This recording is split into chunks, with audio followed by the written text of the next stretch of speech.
Lagi marak virus super flu di Indonesia. Apakah sudah saatnya vaksin influenza? Secara harganya mahal, satu kali suntik bisa 400.000. Heboh, virus super flu sudah masuk dan terdeteksi di Indonesia. Super flu bukan istilah medis resmi, nama ini populer dipakai sebagai nama umum untuk menggambarkan varian virus influenza yang agresif, mudah menyebar, dan menimbulkan gejala yang lebih berat. Lalu super flu itu apa sih? Secara ilmiah, virus yang dijuluki super flu tersebut diidentifikasi sebagai influenza tipe A subvarian H3N2 dengan subclade K. Subclade K merupakan varian baru yang pertama kali teridentifikasi oleh Center of Disease Control and Prevention atau CDC Amerika Serikat pada Agustus 2025. Sejumlah negara bagian AS saat ini mencatat prevalensi influenza sangat tinggi, diantaranya di Colorado, Louisiana, New Jersey, New York, dan South Carolina. Lonjakan kasus ini disebut didorong dominasi virus influenza tipe A subvarian H3NA dengan subclade K. Di Indonesia, kasus super flu ini juga sudah terdeteksi. Berdasarkan data Kementerian Kesehatan, tercatat sebanyak 62 kasus influenza A subclade K ditemukan di 8 provinsi di Indonesia. 3 provinsi dengan jumlah kasus terbanyak itu antara lain Jawa Timur, Kalimantan Selatan, dan Jawa Barat. Menteri Kesehatan Budi Gunadi Sadikin menyatakan bahwa super flu tidak seberbahaya COVID-19 yang sempat mewabah di Indonesia. Menurutnya, super flu pada dasarnya merupakan influenza biasa. Budi menegaskan bahwa virus tersebut tidak mematikan seperti COVID-19. Ini sudah ada dari dulu H3N2. Memang setiap musim dingin dia selalu naik di negara-negara 4 musim. Tapi kalau di negara-negara kita nggak terlalu tinggi kenaikannya, karena ini khas negara 4 musim. Itu sebabnya di negara-negara tersebut ada vaksin influenza setiap tahun yang mereka suntikan. Apakah ini mematikan kayak COVID? Tidak. Yang penting buat teman-teman dia jaga kesehatan, imunitasnya, istirahat yang cukup, sehingga kalau kena sama seperti flu biasa bisa kembali lagi. Jadi nggak usah khawatir bahwa ini seperti COVID mematikannya. Tidak, ini adalah flu biasa, influenza H3N2 biasa. Direktur Penyakit Menular Kemenkes, Dr. Prima Yosepin, menegaskan bahwa kasus super flu di Indonesia masih dalam kondisi terkendali dan tidak menunjukkan peningkatan tingkat keparahan dibandingkan clade maupun subclade influenza lainnya. Berdasarkan penilaian WHO dan data epidemiologi yang tersedia, influenza A jenis H3N2 subclade K tidak menunjukkan peningkatan tingkat keparahan.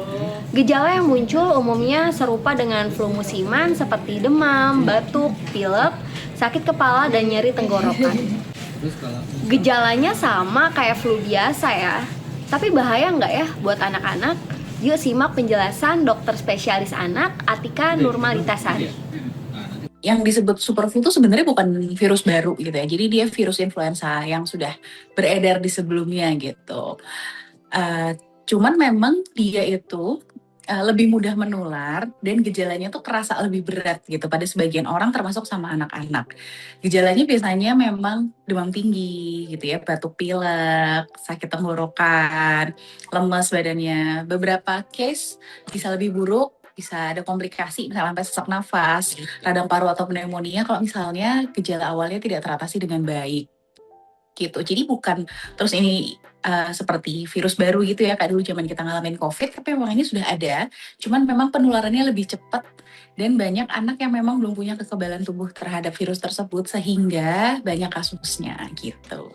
Data Kemenkes menyebutkan sebagian besar kasus super flu di Indonesia ditemukan pada perempuan dan kelompok usia anak.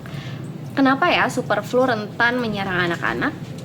Yang pertama, anak-anak tuh emang gampang banget tertular sama flu atau influenza. Karena beberapa hal. Yang pertama, daya tahan tubuh anak-anak itu kan memang belum sesempurna atau sekuat orang dewasa gitu ya. Daya tahan tubuh mereka masih dalam proses berkembang. Misalnya imunisasi belum lengkap gitu ya. Jadi memang akan lebih rentan terkena penyakit, salah satunya adalah flu atau influenza.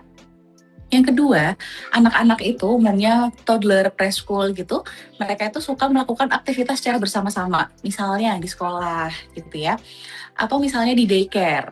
tempat bermain di playground. Mereka tuh kontaknya deket kan, ngobrol deket-deketan ya Kak, muka ketemu muka gitu. Sharing mainan, batuk, bersin, nggak ada yang nutupin gitu ya. Dan juga dengan usia yang barengan sama tuh, dengan daya tahan tubuh yang sama-sama belum kuat gitu. Jadi virus tuh gampang sekali berpindah antar satu orang. Dan biasanya kalau misalnya contohnya di daycare atau di sekolah, anak-anak tuh kadang-kadang lebih cepat nih tertularnya, karena tadi yang si A ini baru gejala awal, sedangkan si B mungkin habis batuk, lagi fase penyembuhan, A dan B ketemu akhirnya batuk lagi sama-sama, itu juga bisa. Yang ketiga, kebiasaan cuci tangan sama etika batuk pada anak-anak tuh memang mungkin belum seterbiasa orang dewasa ya. Cuci tangan tuh anak-anak kadang-kadang kalau nggak diingetin juga masih males. Batuk tuh ya udah asal batuk-batuk aja, nggak ada nutup atau pakai tangan buat nutup, mereka mungkin belum terbiasa. Jadi anak-anak pasti akan lebih rentan. Kemudian kenapa perempuan? Mungkin sebagai ibu ya kan, punya anak yang lagi batuk pilek, pasti gampang banget ketularan juga. Kadang-kadang kita tuh fokus gitu buat nyembuhin anaknya, tapi nggak fokus buat jaga dirinya sendiri. Para orang tua jangan panik dulu ya, meskipun super flu ini sedang marak, virus influenza masih bisa dicegah dengan vaksin. Vaksinasi influenza tahunan ini dinilai penting, terutama bagi kelompok rentan seperti lansia, ibu hamil, dan penderita penyakit penyerta. Vaksinasi influenza tetap efektif dalam mencegah sakit berat, rawat inap, dan kematian. Sebetulnya jadinya sedikit terlambat ya kalau misalnya udah ada lagi sakitnya gitu, terus kita baru vaksin. Karena kan vaksin sendiri begitu masuk ke dalam tubuh, dia butuh waktu mungkin sekitar 4 minggu untuk kenalan sama tubuh, akhirnya bisa membuat proteksi. Nah, tetapi tidak ada kata terlambat ya kan, daripada tidak sama sekali, kita tetap bisa memberikan vaksin influenza. Sebetulnya IDAI, Ikatan Dokter Anak Indonesia, sudah merekomendasikan pemberian vaksin influenza sejak usia 6 bulan. Ya, kemudian dilakukan booster setiap tahunnya. Jadi kalau anak-anak tuh sebenarnya bisa nih dapat influenza shock setiap tahunnya. Gitu. Vaksin flu emang sebetulnya tidak membuat anak kebal 100%, terus nggak pernah batuk pilek, nggak pernah kena influenza gitu. Tetapi vaksin ini menurunkan resiko sakit berat, menurunkan resiko rawat inap dan komplikasi gitu. Jadi pun kalau misalnya dia tertular influenza, biasanya gejalanya jauh lebih ringan gitu. Dan juga dengan pemberian vaksin ini kan selain melindungi anak kita sendiri ya gitu, juga bisa membantu mencegah penularan ke anak-anak yang lebih kecil yang belum waktunya vaksin influenza, atau misalnya ke mama papa kita yang udah lebih tua gitu ya, anggota lain yang mungkin nggak bisa dapat vaksin, biar nggak tertular influenza juga gitu. Lalu gimana kalau nggak ada biaya untuk vaksin? Tenang, selain vaksin influenza, masyarakat juga bisa mencegah super flu dengan menerapkan perilaku hidup bersih dan sehat untuk mencegah penyakit super flu.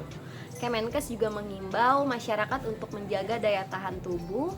Masyarakat juga diimbau untuk tetap berada di rumah saat mengalami gejala flu, menggunakan masker, menerapkan etika batuk, serta segera mengakses fasilitas pelayanan kesehatan apabila gejala memburuk atau tidak membaik dalam lebih dari 3 hari.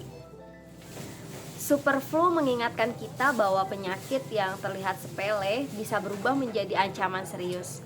Bukan panik yang kita butuhkan, tapi kesadaran. Karena menjaga kesehatan bukan hanya soal diri sendiri, tetapi juga untuk orang-orang di sekitar kita.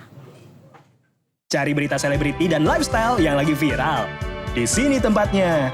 Yuk subscribe, like, dan share. Oke Zone Woman, educate, empower, and elevate.